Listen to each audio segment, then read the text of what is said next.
Hey there, Investorholics. Welcome to another ETF review. Today we'll be checking out ETPMAG, which is brought to us by GlobalX. So, I suppose in short, goodbye ETF securities and hello GlobalX, because GlobalX bought out ETF securities. So all their ETFs have now been rebadged. So expect to see the GlobalX logo a little bit more now. So we had a request to have a look at Silver ETF. So Silver acts as an inflation hedge, or that's why the people, people invest in it. As a physical asset, it has intrinsic worth, unlike the dollar or other currencies. Silver holds its long-term value and fares well when interest rates are low and fixed income investments aren't earning much. So, if you're looking for different assets to have in your portfolio, metals might be something of interest. Hang around and we'll have a look at whether I think it's good or not. Hey there, Investorholics, it's Scott. KrackTheSky Value Investing will be giving you up-to-date investing news and content.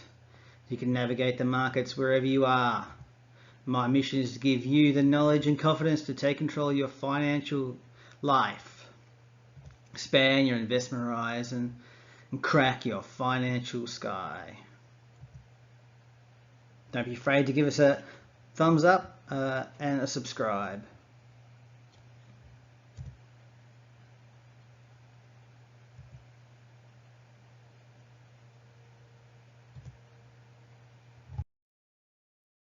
Okay, so ETPMAG invests in the silver bullion bars, which are held in London on behalf of the holders, so the investors with the ETF. It aims to offer a return equivalent to the movements in the Australian dollar price of silver, less than the annual management fees. So the benchmark here, which is used, is the LBMA Silver Price. The LBMA Silver Price is administered independently by the ICE Benchmark Administration, which is abbreviated to IBA. So IBA independently administers the price and provides the auction platform on which the LBMA Silver Price is calculated, while LBMA own the intellectual property rights. Why are we bothering? Kind of touched on this before. So silver typically has a low correlation to many other asset classes. So it's a little bit of a way to protect the value of your portfolio. Store of value and hedge against inflation, as we touched on at the start of the video. Exposure to supply and demand dynamics of silver in areas like alternative energy generation. So silver is an industrial metal, and we'll have a bit more of a chat about that later.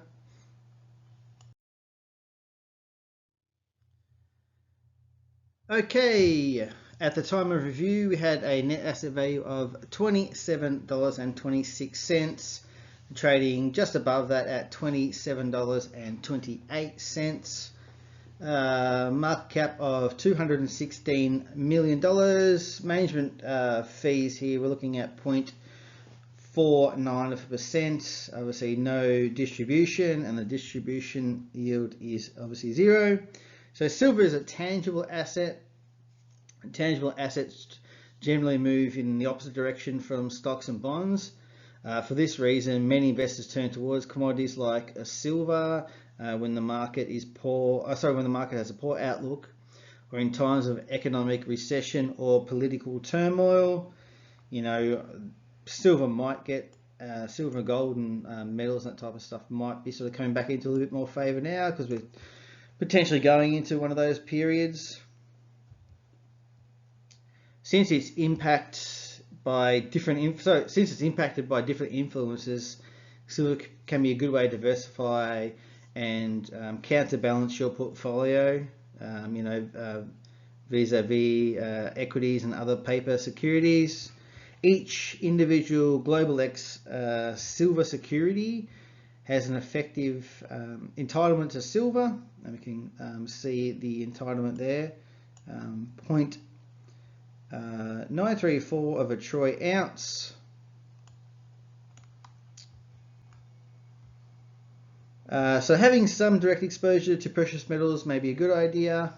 Like I said, so especially in its current times. Whether you prescribe to that thinking, that's another thing. Over 40% of silver's consumption stems from use in jewelry and silverware and things like that. So, yeah, that's kind of the majority of consumption. The metal is also used in a variety of fast-growing electronic segments such as solar panels, LED lighting, flexible displays, and also touch screens. Lots of cellular technology, and also in water purification. So this year, inflation reached, in America anyway, reached its highest levels in roughly 40 years. There have also been several other periods of elevated inflation since the beginning of the 70s, and to be honest, to me, it looks like sort of silver's had mixed results as an inflation hedge since the 1970s. So, buying it as a hedge, totally as a hedge, then maybe it might not be the best idea, but I think it's something that you have to actually have a good look at and understand what you're up to. I think there's a bit of risk, but I mean, if you're like any of these other ETFs, if you're buying below the net tangible asset value, you can make some money that way.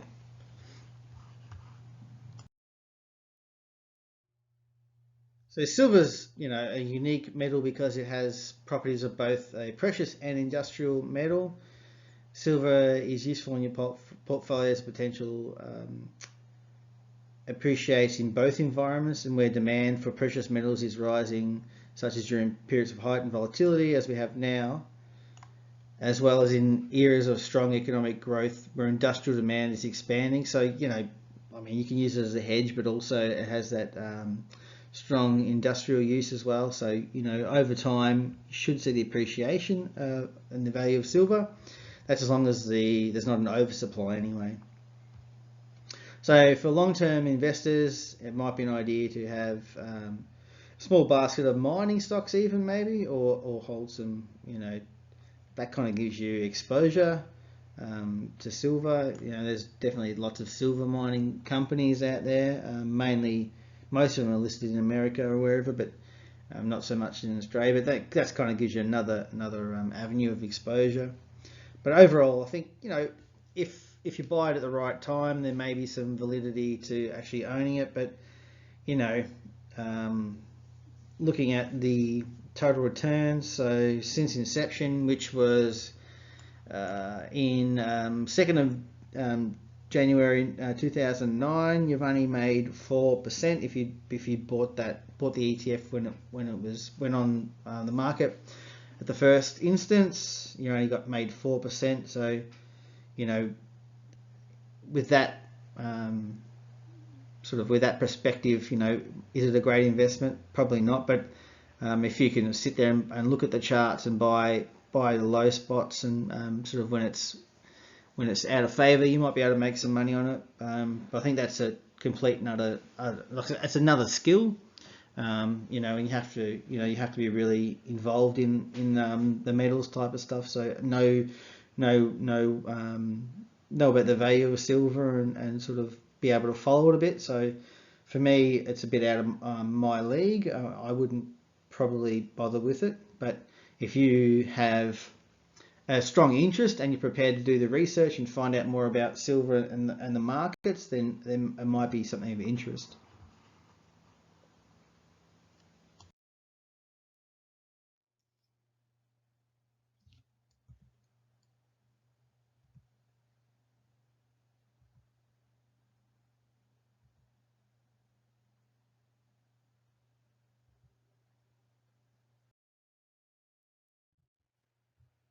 Hey there, are you interested in learning more about personal finance and investing in the markets?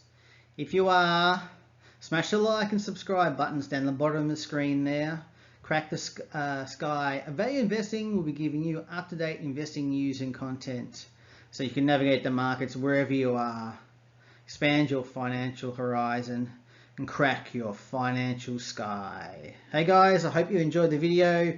Please give me a like and subscribe, greatly appreciated. Thank you.